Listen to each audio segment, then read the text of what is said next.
শ্রীরামকৃষ্ণ যেমন বলেন, ভক্ত হবি বলে বোকা হবি কেন? তাই বুদ্ধিমান বা বুদ্ধিমতী ভক্তের পর্যবেক্ষণ শক্তি আলাদা।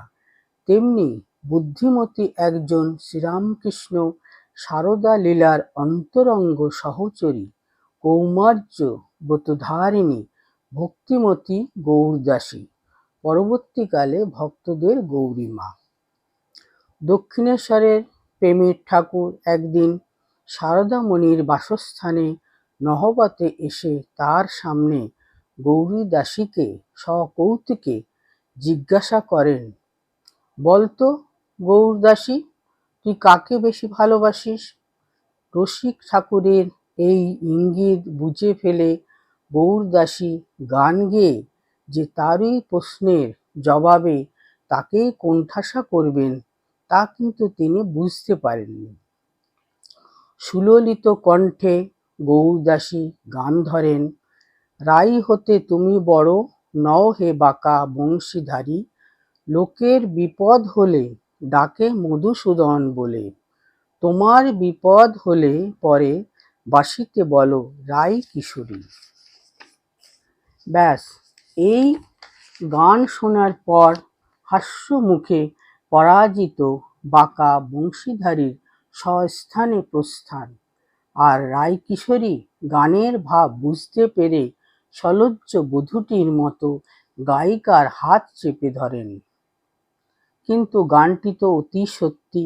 অন্য ব্যাপারে যাই হোক, সারদামণির নাটকীয়ভাবে দক্ষিণেশ্বরে আগমনের ব্যাপারেই তো তার প্রত্যক্ষ প্রমাণ রয়েছে।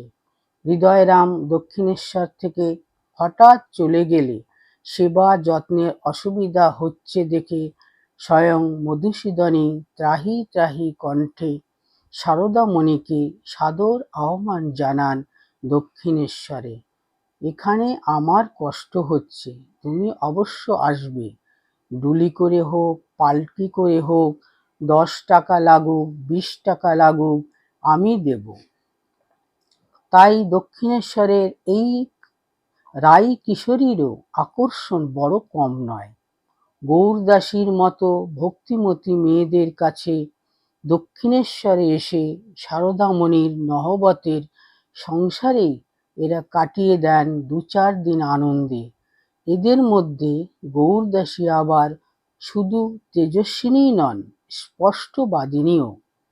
সারদামণির এতটুকু অপমান বা অবমাননাও অসহ্য। সারদামণি গয়না পরতে ভালোবাসেন, শ্রীরামকৃষ্ণই তাকে দিয়েছেন, লক্ষ্মী রূপিণী কিনা। দক্ষিণেশ্বরে একবার কাদের বিরূপ মন্তব্যে সেসব তৎক্ষণাৎ খুলে ফেলেন, আর যায় কোথা। গৌরদাসী শোনামাত্র বিরূপ মন্তব্যকারীদের তিরস্কার করে নিরাভরণা সারদামণিকে বলেন, তুমি বৈকুণ্ঠের লক্ষ্মী, তোমায় এমন বেশ কি ধরতে আছে মা? তোমার গায়ে সোনা থাকলে তাতে জগতেরই কল্যাণ। তবে এখানেই শেষ হয় না।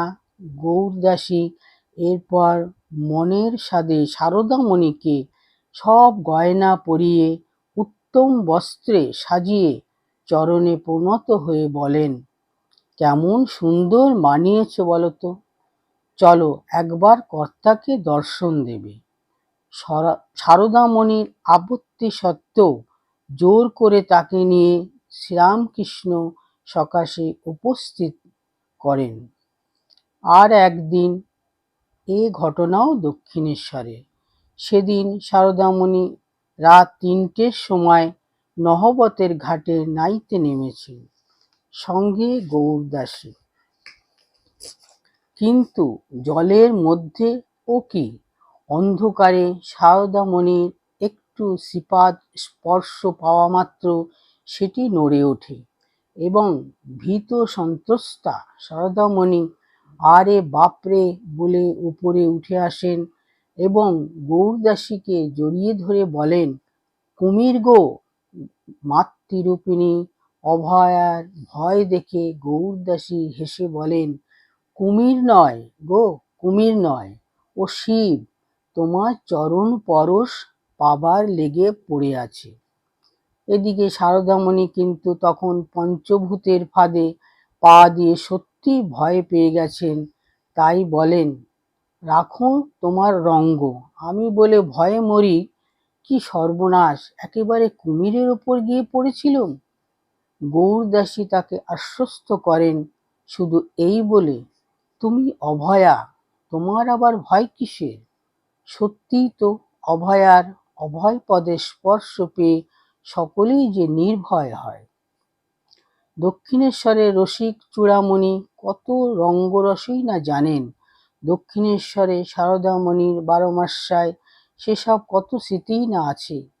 তেমনি একটি ঘটনা যার সঙ্গে এই গৌরদাসীর স্মৃতিও জড়িত। সারদামণির তেমনি একদিনের স্মৃতি। ঠাকুর তখন দক্ষিণেশ্বরে, রাখাল টাকাল এরা সব ছোট। একদিন রাখালে বড় খিদে পেয়েছে, ঠাকুরকে বললে। ঠাকুর ওই কথা শুনে গঙ্গার ধারে গিয়ে, ও গৌরদাসী, আয় না, আমার রাখালের যে বড় খিদে পেয়েছে বলে চিৎকার করে ডাকতে লাগলেন। তখন দক্ষিণেশ্বরে খাবার পাওয়া যেত না। খানিক পরে গঙ্গায় একখানা নৌকা দেখা গেল।